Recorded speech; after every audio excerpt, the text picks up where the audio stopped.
1, 2, 3, go. Okay, una po sa lahat, ako ibabati muna ng Happy Bermans po sa ating lahat, no? Napakarami nyo, no? Tanong ko lamang, kayo ba'y masaya sa paparating na Pasko? Medyo malungkot? Oo naman po, masaya. Masaya po kami. Masaya. O, bakit naman masaya? Masaya. Masaya ako kasi ano, ang sobrang saya ko talaga. Sa sobrang saya ko, hindi ko mapaliwanag ang saya. Masaya po kasi kami, kasi makasama namin mga pamilya. Yes! Pati may pera sa Pasko. May pera. O, ikaw, sige, ikaw. Masaya po kami kasi di po kami malungkot. Okay, pero tanong ko lamang, sa tingin nyo, kayo ba ay may trust issue sa mga tao sa panahon ngayon o hindi naman? Oh, sige. Meron na po akong trash issues kasi ngayon mga tao ngayon binabackstab na tayo. Backstab, no? May makita lang silang mali sa atin, babackstabin na tayo. Ako po, meron po akong trust issue kasi nagkaroon po ako ng trust issue. Ayan. Oo, okay. Sige, Opo, meron po trust issue. Trust issue. Trust issue. Ano daw? Ikaw. Opo, meron nga po kaming trust issue. Bakit may mga trust issue kayo sa mga tao sa panahon ngayon? Kasi po, may trust issue. Kasi po nagkakaroon po kami ng issue sa may trust. ganito po kasi yan. Kaya po ako nagka-trust issue. Nagsimula po nung defense eh. Nahirapan po ako nung grade 11. Nung grade 11 po kasi, maraming pagsubok na darating. Iyok siya mo. Naman yan. Naiyak. Sorry po. Sige. Marami po kaming pinagdadaanan. Alam niyo naman po yun kasi Alam ko yun. lahat naman po ng tao may pinagdadaanan. Oy, pagsalita eh. Naku, hindi ayos sila maging emosyonal. Valid yan. Sige, naiintindihan ko. Pero tanong ko lamang sa inyo, paano mo malalaman kung isang tao po yung mapagkakatiwalaan? Paano mo malalaman yan? Pag may cake po sa birthday niya. Pag-cake sa birthday. Ano po, sa panahon po ngayon, wala na po tayong pagkakatiwalaan tao. Totoo. Lahat po, pag tatalikod tayo, may masasabi sa atin yan. Mga backstab tayo. Oo. Yung iba naman. Ito po. Iba naman. Ano po yung tanong? Paano ba malalaman kung isang tao po yung mapagkakatiwalaan talaga? Ikaw nga muna, Tol. Tatanong lang ako. Sabi ko po ngayon, tao yung mapagkakatiwalaan pag ikay nakatalikod sa kanya, walang sinasabi sa iyo. Ganyan. Correct. Okay. 100. Ikaw nga mapakaksa. Ikaw. O siya, sige, ito, ibang tanong naman. Sa tingin nyo kaya, tanong ko naman, kayo ba yung active sa mga social media, no? Active kayo sa mga Facebook, TikTok, at iba pa? Active po ako kasi po, lagi po ako nag-share ng post. Ano po, more active on IG. Okay. Ilan po? Ikaw na. Wala pa ako cellphone. Cellphone. Active po sa Facebook kasi doon po ako nanonood ng Batang Quiapo. Batang Quiapo! Batang Quiapo! O hindi, tanong ko lamang sa inyo, no? Kaganito, familiar man kayo sa mga vlogger, influencer, content creator, di ba? Tanong ko lamang, kayo ba isang ayon na sila ay mga kumakandidato na ngayon sa susunod na eleksyon? Okay lang ba sa inyo yun o hindi? Opinion lang naman to. Oo, easy. As a humanista po, hindi po. Bakit? Kasi po, ano po yan eh? Pera. Sige, ikaw. Kasi po, as a humanista po, kapag po tumatakbo yung mga influencer, ang iniisip ng ibang influencer is pwede na rin po nilang gawin yon. Pero hindi naman po lahat is capable na tumakbo sa politika. Dahil hindi naman po sila ay lahat na may kakayahan na mamuno at tuloy mo nga, Kabog. Hindi po batayan ang kasikatan para tumakbo sa politika. Dapat po lahat yan ay pinagte-trainingan, lahat yan ay shooting. Shooting. Ayun, ikaw. Dapat po, bago ka tumakbo sa politika. Sa eleksyon, bago po kayo tumakbo sa election, dapat may alam po kayo sa mga batas. Dapat, as a humanista, dapat alam mo yung ikakaginhawa ng natin. Ng bansa natin. Tama. Dapat walang Walang bias. Kung ano po yung nasa puso at isip nyo. Pantay-pantay lang ang tao. Pantay-pantay lang po tayo dito. Oo. Pero tanong ko lamang sa inyo, sa tingin nyo ba panahon ba na kailangan dagdagan ito ng requirement? Di ba kasi sa batas, basta Pilipino ka lang, marunong ka lang magbasa at magsulat. Sa tingin nyo kailangan ba dagdagan ng requirement yan? Opo, As a humanista, dapat po ang mga taong tumatakbo walang kaso. Maraming credibility. Maraming credits. Credible. Audible. Yung proven na may kayang gawin. Maganda ang track record. Yes! Hindi driver ng Hindi basta sikat. Hindi nagtitinda ng pares. Hindi nagsasayaw lamang. Sige. Wala sa Batang Quiapo. Next question po. Okay. Sige, ganito. May ibang kanito na tanong. Mas madali po ito, pero sundan po ito, no? Tanong ko lamang. Kayo po ba isang mabuting tao po? Medyo po. Hindi, yung tunay na sasagot. Yung tunay. Tatanong lang ako. Nagtatanong naman eh. Masasabi ko po na mabuti akong tao. Oo. Bakit po? Kasi sa palagay ko po, wala pa naman po akong masyadong meron, lahat naman po ng tao may nagagawang mali. Pero para sa akin po, Sige. Akin naman po, para sa akin po, hanggat wala akong natatapakan tao, mabuti po akong tao. yes. Oo. Hindi naman po lahat ng tao ay perfecto. Lahat po tayo nakakagawa ng kasalanan. So, sabi ko po naman, mabuti rin ako at ayun po, katulad po niya. Ayun po. Medyo lang po talaga ako eh. Okay, ikaw. Next question po. Next question na, sir. Ikaw, mawisa ka mabuting tao po. Ako po ay mabuting tao. Ayun nga po, wala po akong tatapang ng tao. At lahat po tayo ay makasalanan, pero naniniwala po tayo na lahat ng tao ay may chance para magbago. Ayun. Oo. Gamot siya ng Okay, ganito. Kung ilalagay po natin yung sarili sa pagiging mabuting tao from 1 to 10, 1 sobrang yung masama or 10 sobrang yung mabuti, saan nyo po ilalagay sarili nyo from 1 to 10? 7 po. 7, ikaw? Ako po ay 8.2. 8.2? 7 sa pagiging mabuti, 3 sa pagiging masama. Okay? 4? 8? 8? Ako po 9. 9? Ano po ako? 6? O kahit sino lang sumagot, paano nyo malalaman kung isang tao po ay mabuti? Paano nyo malalaman? Ano po, as a humanista, ayun po, as a humanista po, makikita mo na ang tao kung hindi peke sa'yo at hindi ka lang pinaplastic sa kanyang puso.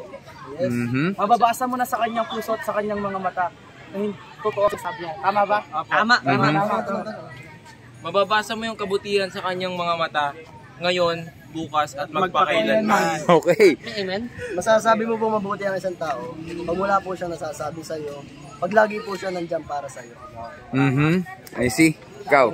Sabi ko pong mabuti ang isang tao pag hindi ka po niya ginadjudge based your appearance po, and then ready po siyang makinig sa lahat ng problem nyo. Iyak ka.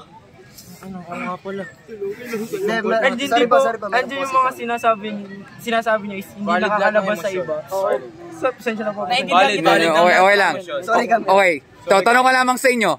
Mahil ba yung magbasa ng dictionary? Tanong lang. Apo, ako meron. Yung iba? Hindi masyado. Kasi po, hindi na po ako magdadawit ng ng mga eskwelahan. Pero kasi po, sa akin po, wala na po akong masyadong time sa pagbabasa ng dictionary. Kasi po, mas marami na po akong mga bagay na pinagtutuunan ng oras ko at pinaglalaanan. Katulad po ngayon, meron po kaming ILS, ay project. Opo, meron pa po akong ginagawa. May pamilya pa po akong pinapakain at binubuhay. Opo, yung ko po, naghihintay lang sa amin. Alam ko pong maaga pa para sa ganitong na magkaroon ng pamilya, pero tinitake ko na lang po yun as blessing. Hindi ka namin ginadjudge. Naiintindihan ka namin. Naiintindihan ka. O sige. Tanong ko lang kung kayo mahilig magbasa ng dictionary lang. Di na po ako mahilig magbasa ng dictionary dahil may COVID na po. Ito. Mahilig ka ba magbasa ng dictionary? Hindi po kasi wala na po. Wala nang oras. Pero nagsusearch naman kay Google pag hindi niya isang salita, no? Pero meron po akong libro sa bahay na dictionary. Yung mga bagay na hindi ko alam. Pero ako po hindi po mahilig magbasa ng dictionary, pero lagi po ako nasa library. Ayun, okay. Okay. Anong ginagawa mo sa library? Anong ginagawa? Nagbabasa po, minsan i-review kasi tuwing may exam po kasi lagi po ako napuntang library. Para mag-review. Nagre-review po ako. ending nun, mataas ang score. Oh. Hindi, ganito, bigyan ko kasi kayo ng konting trivia. So, pag sabi kasi natin good o mabuti, sabi sa dictionary, ito po ay may kinalaman sa ugali ng isang tao or moral excellent kung tawagin natin. Dapat walang ginagawa masama, wala daw ginagawang krimen, at wala daw sasaktan na tao kahit sanggol. Tingnan natin po itong mabibis sa tanong kung tama ang sinasabi ng dictionary. Kagaya nito, kayo po ba'y nakapagsinungaling po sa tanan ng buhay niyo po? Opo. Yan yan po ang problema. Lahat taga tayo guilty kasi yan po matututo ng isang bata ang magsinungaling. Tama. At lahat taga tayo dyan ay guilty. Pero ito po, kayo ba'y nakapagnakaw ng kahit anong gamit sa tanan ng buhay niyo po? Mapalapis, ballpen, barya, at iba pa. Kahit na hindi intentional, pag nanakaw pa rin yun. Exactly. Imagine nyo, nandyan na yung police station sa hindi kalayuan. Baka sa totoong buhay, lahat taga tayo nasa kulong na, lahat na siguro nagpa-practice ng sayaw sa kulungan. I mean, lahat taga tayo guilty talaga. Kasi, kanya maliit na bagay nga lang, natutuksok agad tayo. Yun nga lang, lahat taga tayo dito ay guilty. Pero ito po, kayo ba'y nakaranas sa magalit sa isang tao? Opo. Nawawala ba stress natin pag tayo nagagalit o medyo tumitindi po? Tumitindi! Kasi dagdag yun sa isipin natin eh. Oo. Imbis na pa-chill-chill lang tayo, dahil dun sa galit natin sa taong yun, mas dumadagdag yung isip natin na dapat pa ba tayo mas magalit sa kanya o patawarin na lang natin siya? Tama po siya. Siyempre, lalo na tayo mga kalalakihan, pag medyo mait yung ulo talaga, siyempre, kalokohan naman sabihin, hindi ka nasasaktan, kunwari. Hindi ka man pwedeng nakangiti o nakindat. Alam mo naman tayo mga lalaki naman, pag medyo maiinis, biglang tayo manununtok na lang, or etc. Kasi dahil sa bugso ng damdamin. Pero ang punto lamang, ibig sabihin kasi po nito, hindi natin daw pala kailangan pumatay ng tao or manapak. Ang kailangan mo lang pala ay magalit lamang sa isang tao. Hindi mo kailangan magmura para sabihin nagagalit ka, pero pwede pala tayong makapatay ng tao dahil lang sa salita lamang. Yun nga lang, lahat taga tayo dito ay guilty. Pero ito po, nagagamit nyo ba minsan ang pangalan ng Panginoon sa walang kabuluhan? Minsan naglalakad ka lamang, bigla kang nadulas na pa OM, alam nyo na po yun, randomly. Nababanggit nyo minsan? Opo, sir. Hindi. Opo, sir. Di ba hindi? Kabayo na sasabi ko man eh. Kasi po, Ay, kabayo. Bigla po yun eh. Nabigla. Oh, may- Yun, alam nyo na yun. Tanong ko lamang, mahal nyo ba mga nanay nyo? Yes po. Ikaw na. Nanay niya po happy birthday. Ay, happy birthday pala sa mami mo. Ako na Escalo. Ano na siya ngayon? 39 years old. Happy birthday sa mama ko. I love you so much. Happy birthday. Okay, siyempre. Okay, pero kunwari, may ganun ulit tayong senaryo. Pero instead na pangalan ng Panginoon na nabanggit mo, pangalan ng nanay mo randomly. Nadulas ka lamang na pa-OM, insert mother's name. Okay lang po ba yun? Hindi po. Bakit? Pangit tingnan. Bakit kaya? Parang disrespect ko sa nanay ko pag nasabi ko yun. Exactly, kasi hindi natin basta kayang gawin yun kasi may respeto tayo sa kahit sinong loved ones natin. Sana meron rin tayong respeto rin sa Panginoon na siya ay naglikha ng mundo sa mabuti, pero yun nga lang, minsan nababanggit tuloy ang kanyang pangalan randomly. Yes. Yun nga lang, halos lahat talaga tayo dito ay guilty. Yes po. Lilinawin ko po, hindi ko hinusgahan, hindi ko sinisiraan. Ito po ay para lang malaman kung tayo po isang mabuting tao. Sa tingin nyo kaya, kung tayo po mamamatay, hindi po ito pananakot, at haharap po tayo sa Judgment Day sa Panginoon, kayo ba ay guilty o innocent po kayong tao? Saan pong aspeto kami guilty? Sa mga nagawa niyong kasalanan, kung tayo haharap sa Judgment Day ng Panginoon. Lahat. po natin yung 10 commandments. Yun nga. Pero sa tingin nyo, saan ka kayo pupunta kung sakali? Sa langit ba kayo pupunta o sa impyerno? Tanong lamang po. Sa akin po, para po sa akin, sa langit po ako. Kasi tinanggap ko po si Jesus as Lord and Savior ng aking buhay. Yung how about the others? Opo, sa langit po kasi kahit ano pong nagawa natin kasalanan, maliit man ang malaki. Oo. Mahal tayo ng Diyos, tanggap tayo ng Diyos at nagagawa niya rin tayong patawarin. Kayo din, sa langit kayo pupunta? Kayo din. Oo. Sana po ako reincarnation lang. Doon naman sa ibang lugar. Mabuhay ulit. Reincarnation naman. Okay, interesting.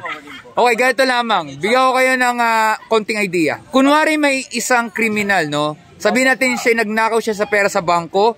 Nuli siya ng pulis. Ito po sasabihin niya sa judge. Judge, po, guilty sa nagawang kasalanan.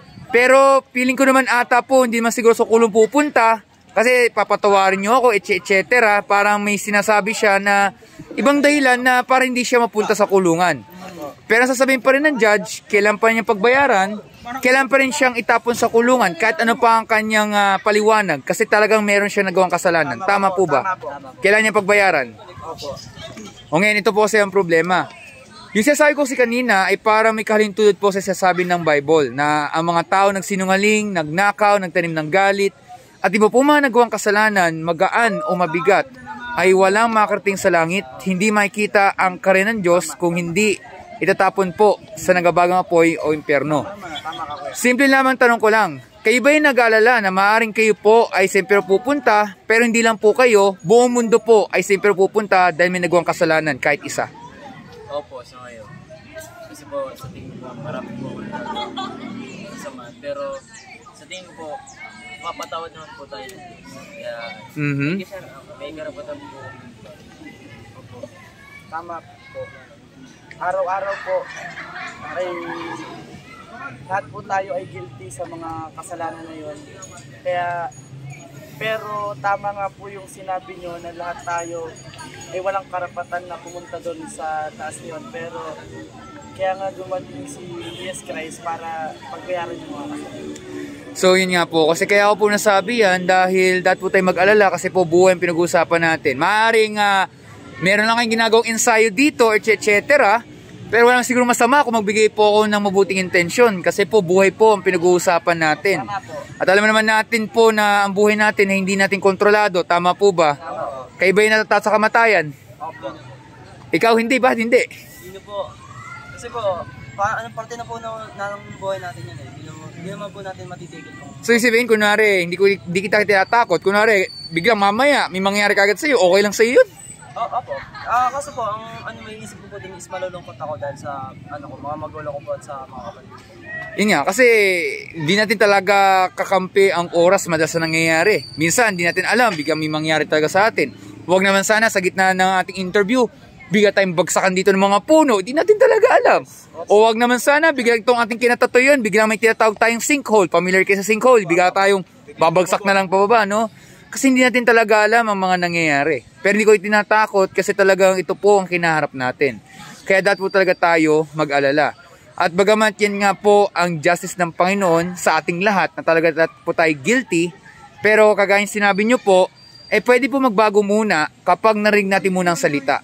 Nag-ibig salitang mercy, M-E-R-C-Y. Opo. Ano kaya sa Tagalog nun? Awa. Kayo ba lagi nahingi ng awa? Opo. So, ibig sabihin, pag po tayo humingi ng awa o mercy sa Panginoon, ibig sabihin, inaamin natin na tayo po yung makasalanan, inaamin natin tayo po yung mahina, at tayo po ay humingi ng tulong sa Kanya. Dahil pag po tayo humingi ng mercy, dyan na po papasok yung tanong na yan, na I think alam nyo na po ang sagot, no?